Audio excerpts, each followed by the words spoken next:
Please subscribe. Setelah resmi diperkenalkan sebagai pelatih baru Timnas Indonesia, John Hartman tak butuh waktu lama untuk bergerak.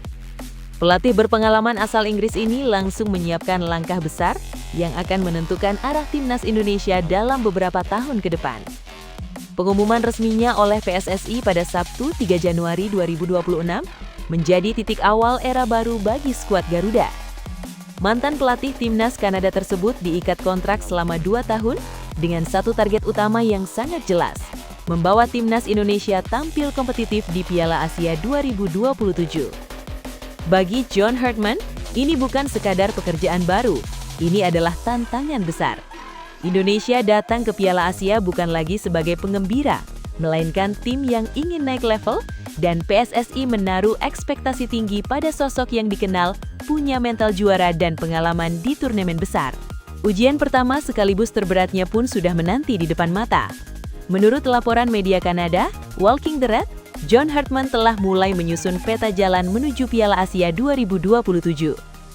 Dalam laporannya, media tersebut menuliskan, John Hartman segera dijadwalkan memulai persiapan menuju Piala Asia 2027 dengan target jelas dari PSSI untuk menembus babak perempat final. Target ini menunjukkan satu hal penting, PSSI tidak ingin Timnas Indonesia hanya numpang lewat. Untuk mewujudkan target tersebut, John Hartman sadar betul bahwa ia tidak bisa bekerja sendirian. Ia membutuhkan dukungan penuh dari berbagai pihak, terutama dari PSSI, baik dari sisi teknis, manajemen, hingga kebijakan strategis seperti naturalisasi pemain keturunan. Dan inilah bagian paling menariknya. Dalam masa persiapan menuju Piala Asia 2027, John Hartman disebut akan mendapatkan tambahan amunisi baru. Indonesia saat ini memiliki banyak pemain keturunan yang berkarir di luar negeri, khususnya di Eropa, dan memiliki kualitas untuk langsung meningkatkan level permainan tim. Dari berbagai sumber yang beredar, tercatat ada 9 nama pemain keturunan yang dinilai layak dan berpotensi besar memperkuat Timnas Indonesia di era John Hartman. Ke-9 pemain ini bukan pemain sembarangan. Mereka bermain di level kompetitif, mengisi berbagai posisi penting, mulai dari penjaga gawang, lini belakang, lini tengah, hingga sektor sayap dan penyerangan. Jika semua proses berjalan lancar, Timnas Indonesia berpotensi mendapatkan tambahan kekuatan yang sangat signifikan. Mari kita bahas satu persatu. Nama pertama datang dari sektor penjaga gawang, Danny van den Heuvel, kiper yang saat ini bernaung di klub raksasa Belgia, Klub Brugge. Meski masih berusia muda, pengalaman Danny berada di lingkungan klub besar Eropa memberinya mental dan disiplin level atas.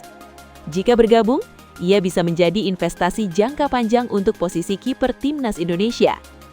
Masih dari posisi penjaga gawang, ada nama Kane van Ovelen, kiper FC Volendam. Kehadirannya akan membuat persaingan di bawah Mister semakin ketat dan sehat. Dua kiper keturunan dengan latar sepak bola Eropa jelas menjadi keuntungan besar bagi John Hartman dalam meramu skuad beralih ke lini belakang. Nama pertama yang mencuri perhatian adalah Pascal Struijk, bek tengah Leeds United. Pemain yang pernah berkiprah di Premier League ini sudah lama dikaitkan dengan Timnas Indonesia. Posturnya ideal, kuat dalam duel udara, dan berpengalaman menghadapi penyerang kelas dunia. Jika Pascal Struijk benar-benar berseragam merah putih, lini pertahanan Indonesia akan naik level secara instan. Selain Struijk, ada pula Jensen Silt, bek tengah muda yang saat ini bermain untuk VfL Wolfsburg. Jensen dikenal sebagai bek modern yang nyaman membangun serangan dari belakang. Karakter ini sangat cocok dengan gaya permainan progresif yang kerap diterapkan John Hartman. Nama berikutnya adalah Daijiro Chirino, bek tengah yang memperkuat Almeria di Spanyol. Chirino memiliki keunggulan dalam membaca permainan dan menjaga lini pertahanan tetap solid. Kehadirannya akan menambah variasi dan kedalaman skuad di sektor belakang. Untuk posisi fullback kanan, ada Tristan Goyer dari PEC Zwolle. Pemain ini dikenal aktif membantu serangan, cepat dan memiliki stamina tinggi. Dalam sepak bola modern, fullback dengan kemampuan ofensif menjadi senjata penting, dan Goyer berpotensi besar mengisi peran tersebut. Sementara di sisi kiri, terdapat Kaya Simons, fullback kiri yang bermain untuk De Graafschap. Kaya Simons memiliki gaya bermain agresif, dan disiplin dalam bertahan. Ia bisa menjadi solusi untuk memperkuat sisi kiri pertahanan timnas Indonesia yang selama ini masih inkonsisten. Masuk ke lini tengah, nama Laurin Ulrich patut diperhitungkan. Gelandang FC Magdeburg ini memiliki visi bermain yang baik dan kemampuan distribusi bola yang rapi. Di bawah arahan John Hartman, Ulrich bisa menjadi pengatur tempo permainan yang sangat dibutuhkan timnas Indonesia saat menghadapi lawan-lawan kuat Asia.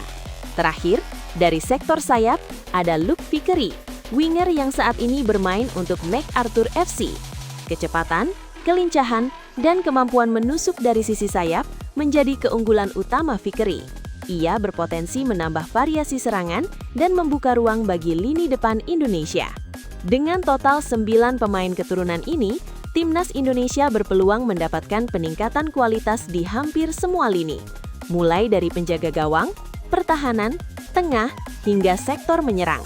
Namun tentu saja, semua ini masih bergantung pada proses administrasi, komitmen pemain, dan keseriusan PSSI dalam merealisasikannya.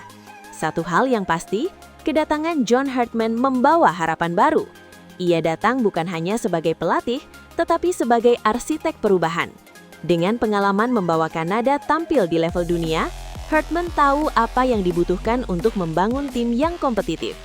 Kini, publik Indonesia tinggal menunggu, apakah rencana besar ini benar-benar bisa terwujud, dan mampukah timnas Indonesia menembus perempat final Piala Asia 2027 di bawah komando John Hartman. Era baru telah dimulai, dan perjalanan timnas Indonesia baru saja memasuki babak yang paling menarik. Terima kasih dan sampai jumpa kembali.